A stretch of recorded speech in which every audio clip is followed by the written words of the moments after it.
ഡോക്ടറെ, നിങ്ങൾ ഏർത്ത ഗൈനക്കോളജിസ്റ്റാ? നിങ്ങൾ എന്റെ ഭാര്യക്ക് പ്രസവം നിർത്താനുള്ള PPS ഓപ്പറേഷൻ നടത്തിയിട്ടില്ലേ? നടത്തിയോ? ആ ശരി, ആയിക്കോട്ടെ. എന്നിട്ട് എന്താണ്? അവള് വീണ്ടും ഗർഭിണിയായി. നടത്തിയോ? കൺഗ്രാറ്റുലേഷൻ. എത്ര പ്രായപ്പോ? എനിക്ക് 70 വയസ്സ്. 70 വയസ്സാണ്?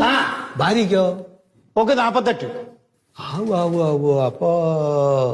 അപ്പൊ എന്താ അത്ര വലിയ ഡിഫറൻസ് വന്നത് ഏജില്? അത് ഞാൻ 2ാം ഘട്ടാണ്. അതെയോ? ഭാഗ്യവാനാണ്. ശരി ശരി ശരി. ഭാഗ്യവാൻ. എന്താണ്? നിങ്ങൾ ആസ്പത്രിയിൽ വന്നിട്ട് പ്രസവം നിർത്തിയെന്തിന്? ഇനി കുട്ടികളില്ലാണ്ടിരിക്കാനല്ലേ? അതെ. എന്നിട്ട് പിന്നെ രണ്ടാമത് നിങ്ങൾ കുട്ടികൾ ഉണ്ടാവുന്നെന്ന്?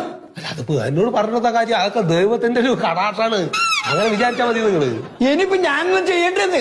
അത് നിങ്ങൾ ഇപ്പൊ എന്താ ചെയ്തോണ്ടിരിക്കുന്നത്? ഞാനിപ്പോ പേരക്കുട്ടികളെ നോക്കിക്കൊണ്ടിരിക്കുകയാണ്. അപ്പൊ അതിന്റെ കൂടെ ഒരു കുട്ടീനെ കൂടി നോക്കിയാ പോരാ? അത്രയല്ലേ ഉള്ളൂ. ഇയാൾ പറയുന്നത്.